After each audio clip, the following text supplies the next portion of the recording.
Also joining us is Mark Montgomery. He's a retired Rear Admiral and Senior Fellow at the Foundation for Defense for Democracies. Good morning, gents. Good morning, gentlemen. Morning. Good to see you again, Mark. So let's start with you, Blaine. What are your thoughts on today's big meeting? Well, so it's a minefield. You're going to see President Trump lay out the details of the summit that he had with President Putin. There'll be a lot of contours. And then you'll see Europe and President Zelensky come in with this concept of security guarantees and what that is. The hitch point here is if those security guarantees involve some sort of NATO or multinational force going in and basically being in Ukraine, that's what this war was all about from the get-go, and it may unravel. So President Trump is going to look to get everybody aligned. If he can't get everybody aligned, Europe's actually playing with fire because President Trump can walk away. He can say, I've done everything for you. There are military realities on the ground. You're not going to beat the #1 nuclear power. So escalation of the war is not in the United States' best interest, and that is what President Trump's going to hold firm on. Sure. And President Trump is the one who was getting everyone together. And right. This is not our war. But not everyone is as optimistic as President Trump. Here is Democrat Senator Chris Murphy on Meet the Press sharing his thoughts on how things went. That meeting was a disaster. It was an embarrassment for the United States. It was a failure. Putin got everything he wanted. I mean, first of all, he wanted that photo op, right? He wanted to be absolved of his war crimes in front of the world. He was invited to the United States. War criminals are not normally invited to the United States of America. Yeah, I'm embarrassed to say he is my senator. But anyway, Mark, is that an accurate assessment, or is the senator missing something? Well, yes, he's missing something. First, I do want to acknowledge people who have been indicted by the International Criminal Court come to the United States all the time. It's called the United Nations, and we let them in. So, he has to temper that rhetoric. That's not fair. I also think flying the B-2s over Trump was over President Putin and President Trump walking along was a good signal from President Trump about who has true military power and who doesn't.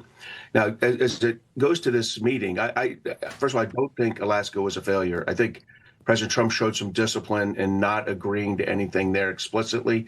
I wish his team was able to describe things better. I don't think Mr.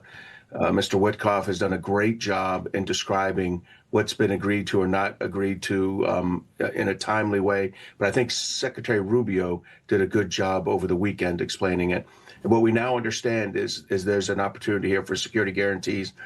I do think in the end, Ukraine and Europe are going to push for 10,000 to 15,000 troops being in Ukraine. That's a choice. The United States won't contribute to those troops. I do think we'll support any security guarantee with U.S. intelligence and some logistics and arms sales, not arms giveaways, but arms sales to Europe or Ukraine.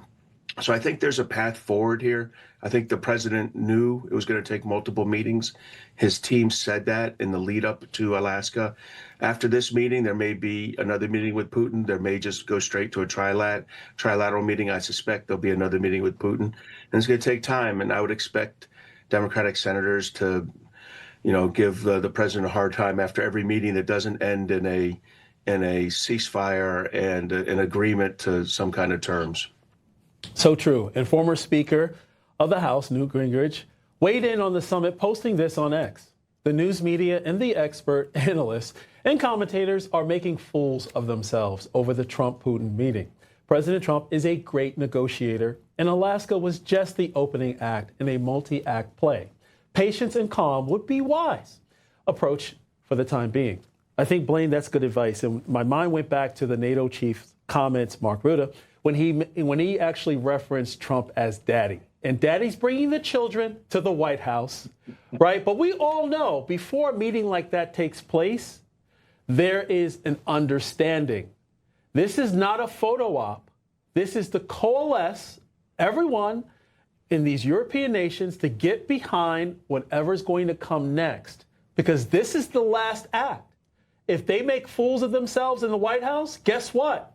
Trump did everything within his power to make sure he brought both sides to the table. And let's not discount Putin actually stepping foot on American soil during wartime. That is huge. Yeah, you've got it right, John. There's a lot of negotiable space here to be covered, and it's going to be a rough week to get this final chapter done. Europe's not going to be very pleased with the outcomes. I thought Secretary Rubio did a great job saying nobody's going to really be happy here because everybody's going to be giving up something. I just think that the hitch point is going to be forces on the ground.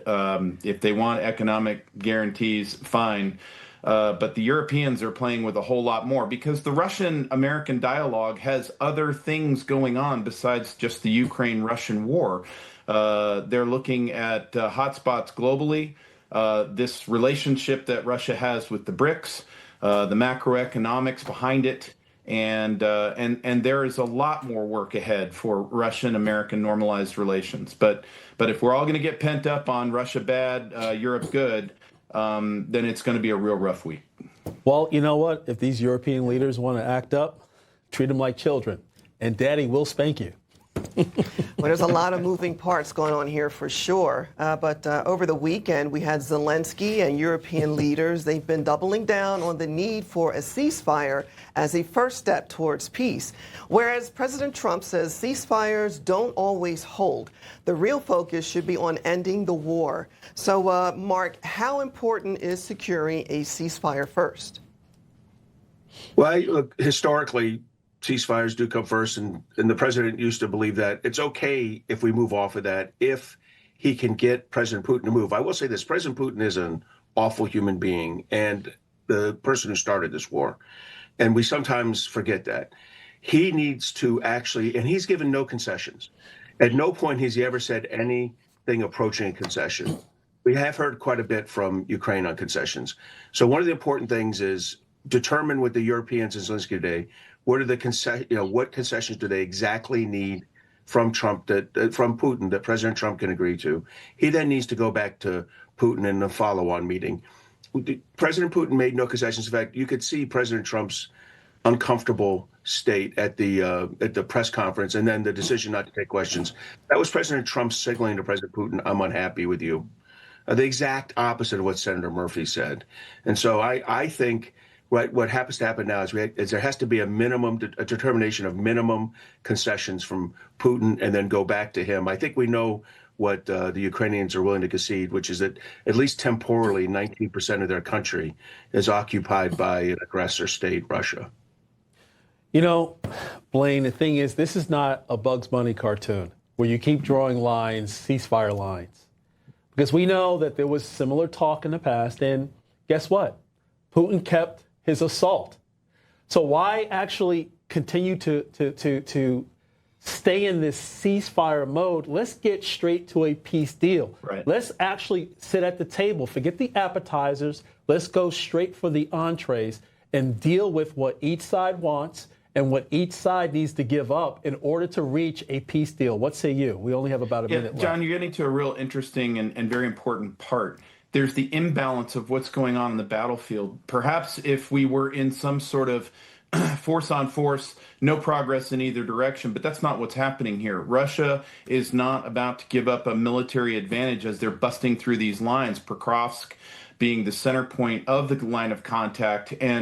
And the Ukrainians, they're very valiant. They're fighting as valiantly as they can. There's just not enough of them or weapons or resources.